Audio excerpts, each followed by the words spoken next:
Hi everyone, welcome to the channel. Thank you for watching. I'm Ren, the Cemetery Witch, and today I'm talking all about casting a circle. This is actually part 3 of a 5-part series. So in order for this process to make sense to you, you need to watch video 1 and video 2, and then there'll be 2 more videos after this episode.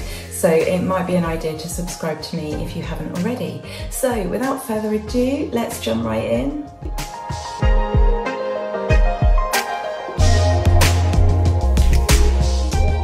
Hi everybody, thank you for watching, welcome back. So in part 1 of this series, we looked at what a magic circle is, we looked at a little bit of history, and we spoke about the 3 things that are needed in order for a magic circle to be in place. In part 2, we looked at preparing yourself and at preparing the area that you're going to use.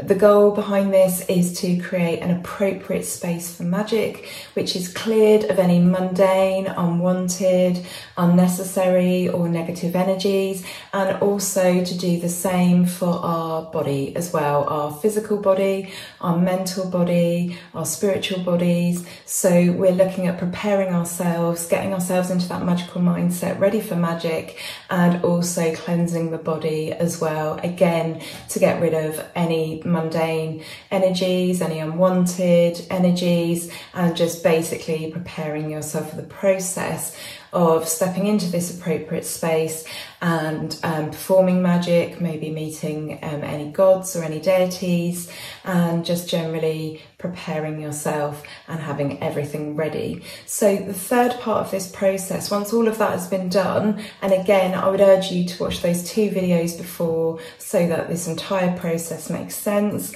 we are now going to be looking at drawing the circle. So this section of the process is going to be quite quick. This video is going to be a quick one. There isn't an awful lot to say on this part of the process, and the point of these videos is to lay this out for you as simple or as simply as possible. The whole point behind my videos is to just make things really clear and really easy to understand, I hope. So we're going to be looking at drawing the circle now. So this is done using several different methods. Some people use an athame, some people use a wand. Quite famously, the writer Starhawk is said to use a pen. She's a famous witch, you've probably heard of her. As she's an author, she uses a pen. I prefer to use my finger, many magical practitioners do. I feel that this really connects me to this task, and to some degree you feel the energy flowing out of your body, and so for me it makes sense to use my finger. However, that's not to say that you can't use a magical tool such as a wand and hold that and the energy flows through that. So it's entirely up to you, but what I would say is if you invest in an athame, a witch usually has an athame for life, so this is a purchase that you want to think really, really carefully about. I have before in my other videos suggested that people buy magical tools for Christmas and birthdays if money is an issue. However, really you need to be the person, I think, that selects this, because yeah, ideally a witch will only have one athame in her life, or his life. So that has to be a really careful purchase. You have to really, really like the one that you have and feel a real connection to it. And again, I feel like using my finger gets me out of any issues where I've invested time and money and energy and love into a tool only to see one that I prefer later. I'm not massively into tools. I think if you can use another alternative where possible, or you can just, switch things up, then that's fine. But for me, yeah, using a finger makes me feel most connected to this task. So once you've cleansed and cleared yourself and your area and you are ready to really start this magical process, obviously the magical process started right back at the beginning when you decided to take part in this act of magic.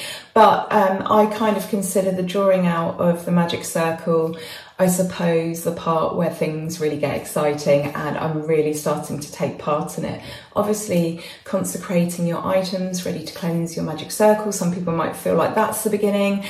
But, you know, we all feel differently, don't we, about these magical processes, and, you know, at which point for us, we really start to feel like things are getting underway. And for me, it's drawing the magic circle.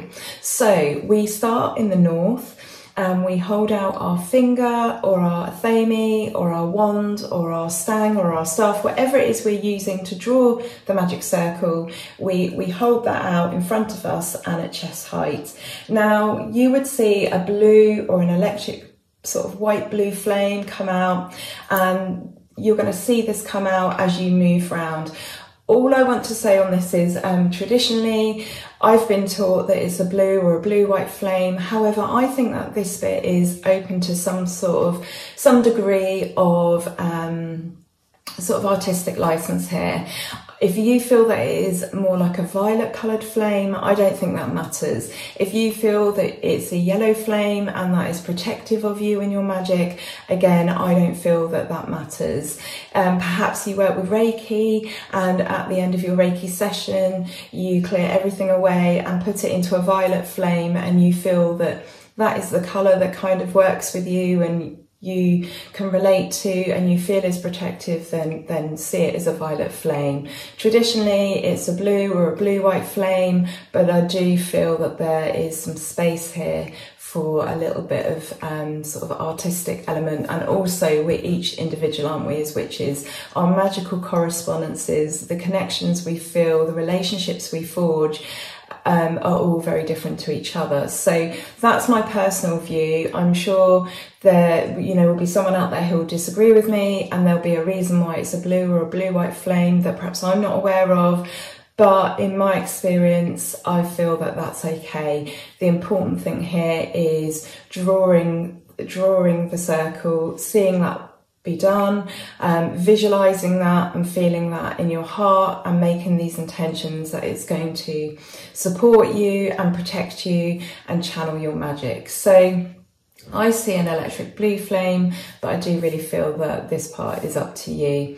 So when you hold your finger out, you're going to be moving round, starting in the north and finishing in the north. And this flame that comes out creates a wall, and it is a flame. And this wall that comes around you, like I mentioned before in previous videos, this is creating a sphere around you. So yes, you have this wall of flame, but ultimately it goes up and over and underneath. You are encased in a magical, protective, energetic ball. So yeah, it's a sphere. It's a sphere, a ball, a globe, whatever you want to call it, but this is what you are working towards. So you start in the north. When you get round to the east, you're going to say something along the lines of, I draw out my circle of power, a place outside of time and space. It will protect me and aid me in my magic, or help channel my magic. Somewhere along those lines, you write your own words. They have to be meaningful to you. They have to clearly state what the magic circle is going to do for you and how it is going to work. And when you start these words in the east, you want to time them so that by the time you get back round to north again, you have just completed that sentence. And then at that point, you will say, my circle is cast. You can add in something like, so mote it be, or as it is, or and so it is, you know, something along those lines, but you make the point that your circle has been cast. So once the elements have been drawn, the next step will be invoking the elements. We're going to be doing that in the next video. We're going to be looking at invoking gods, guides and guardians as well. That is a bigger section of the process, so I thought we would cover that in one episode. So that's going to be the next episode. So once you've drawn out your magic circle, you've cast your circle, you now have a cleansed, cleared, drawn out, energetic space that's like a blank page or a blank canvas that is ready for you to power up and to use. So you could liken this to a piece of unspoilt land that's ready to build on. It is a fresh chapter. It's a white piece of paper ready to draw on. It's basically a blank canvas. It is now ready for you to use as you see fit, and you are safe and you're protected and you're held in this magic space, ready for you to carry out whatever work comes next. So if you need to leave the circle, then basically you draw a door. So you take your finger or your tool and you would draw a doorway, and then you can leave through that doorway, and then when you come back in you would close that doorway. Now obviously once you've drawn your magic circle, ideally you do not want to leave it. Ideally you're going to pick a time to, you know, do this when you are not going to be disturbed by anyone.